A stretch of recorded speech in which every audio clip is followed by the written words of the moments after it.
ইংরেজি মাসগুলো আমরা সহজেই মনে রাখতে পারি, কিন্তু বাংলা মাস যে আসলে কখন কোন মাস যাচ্ছে এগুলো আমাদের ঠিক খেয়াল থাকে না। তবে আমার পেছনে যে কাশফুলগুলো দেখছেন এগুলো দেখলে অবশ্যই মনে থাকবে যে এখন শরৎকাল।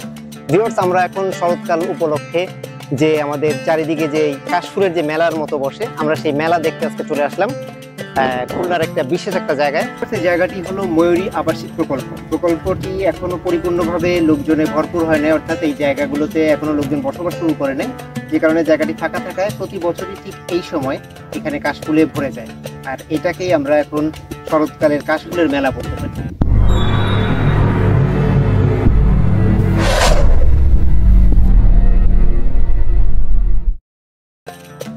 এলএসভি চ্যানেলের আরো একটি নতুন ভিডিওতে সকলকে জানাচ্ছি শরৎকালীন কাশফুলের শুভেচ্ছা। প্রতিটি জিনিসেরই দেশ বা অঞ্চল ভেদে বিভিন্ন রকম নাম থাকতে পারে, তবে সেই জিনিসের একটি বৈজ্ঞানিক নাম থাকে যে নাম দ্বারা সারা বিশ্বের মানুষ সেই জিনিসটাকে চিনতে পারে। তেমনি আমাদের দেশের এই কাশফুলেরও একটি বৈজ্ঞানিক নাম আছে।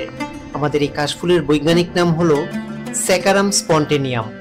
এই নামটি হয়তো আমরা অনেকেই জানি না, কারণ এই বৈজ্ঞানিক নাম জানার আমাদের খুব বেশি একটা জরুরি নয়। কাশফুল এক ধরনের বহু বর্ষজীবী ঘাস জাতীয় উদ্ভিদ। এরা উচ্চতায় সাধারণত 3 মিটার অর্থাৎ 9 ফিট পর্যন্ত লম্বা হয়। এর আদিবাস রোমানিয়া। ঠান্ডা শীতল বাতাসে ভেসে বেড়াচ্ছে সাদা কাশফুল, আর এমন সৌন্দর্য উপভোগ করতে প্রায়ই ভিড় জমাচ্ছেন কাশবনের আশেপাশের অবস্থান করা মানুষেরা। আমার এখানে চারিদিকে যেদিকে ঘুরবো সেদিকেই কিন্তু আপনারা দেখতে পাবেন যে শুধু কাশফুল আর কাশফুল।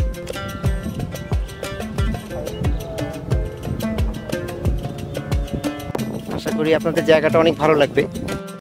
ময়ূরী আবাসিক প্রকল্পের বিশাল এই জায়গা জুড়ে যে প্রাকৃতিক কাশবনের সৃষ্টি হয়েছে তা দেখতে সপরিবারে অনেকেই এখানে ঘুরতে আসেন। আবার কেউ প্রিয়জনের সাথে এসেছেন সোনালী শরতের মিষ্টি গন্ধের স্বাদ দিতে। প্রতি বছর শরতের আগমনে এই কাশবনকে নিয়ে শরৎ প্রেমীদের কোলাহল বাড়ে। থোকায় থোকায় কাশফুল যেন হাতছানি দিয়ে ডাকছে সবাইকে। কাশফুল তুলতে হিড়িক পড়ে তাদের কারো কারো মাঝে।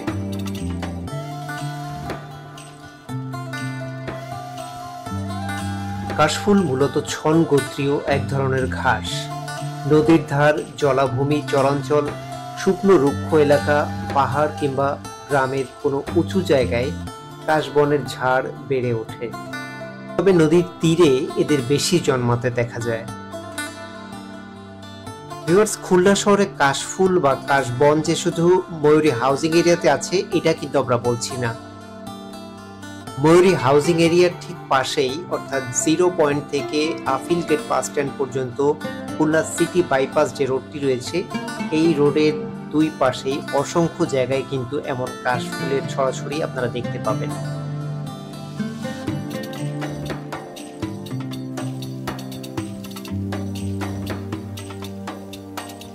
বাংলাদেশের সব অঞ্চলেই কাশফুল দেখতে পাওয়া যায়, তবে এখানে একটি মজার বিষয় রয়েছে যে কাশফুল দেখতে শহরের মানুষজন এত ঘটা করে এই সমস্ত কাশবনের কাছে এসে ছবি তোলে বা বেড়াতে আসে, সেই একই কাশফুল কিন্তু গ্রামের দিকের এলাকায় মানুষ এভাবে দেখতে আসে না বা দেখে না।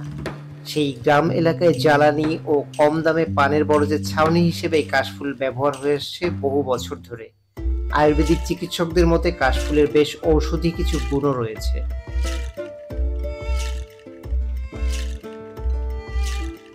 পরিবেশ ও সংশ্লিষ্ট বিশেষজ্ঞদের মতে কাশবন কমে যাওয়ার মূল কারণ হলো জলবায়ু পরিবর্তন।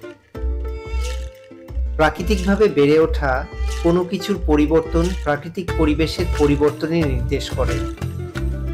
তাছাড়া নদীর তীর দখল ও নদীর তীরে চাষাবাদ বেড়ে যাওয়ার কারণেও কাশবনের পরিধি কমতে বসেছে।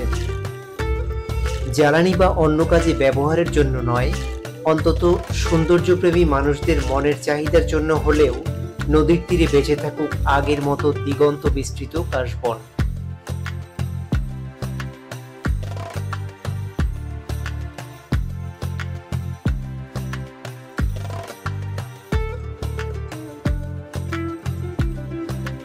ভিউয়ার্স, যে যেখান থেকে আমাদের ভিডিওটি দেখছিলেন সকলকে জানাই অসংখ্য ধন্যবাদ। আপনি যদি আমাদের চ্যানেলে নতুন হয়ে থাকেন তাহলে অনুরোধ করব সাবস্ক্রাইব করে পাশে থাকা বেল আইকনটি অন করে দেবেন, যেন আমাদের চ্যানেলে নতুন ভিডিও আপলোড করা মাত্রই আপনার কাছে নোটিফিকেশন পৌঁছে যায়।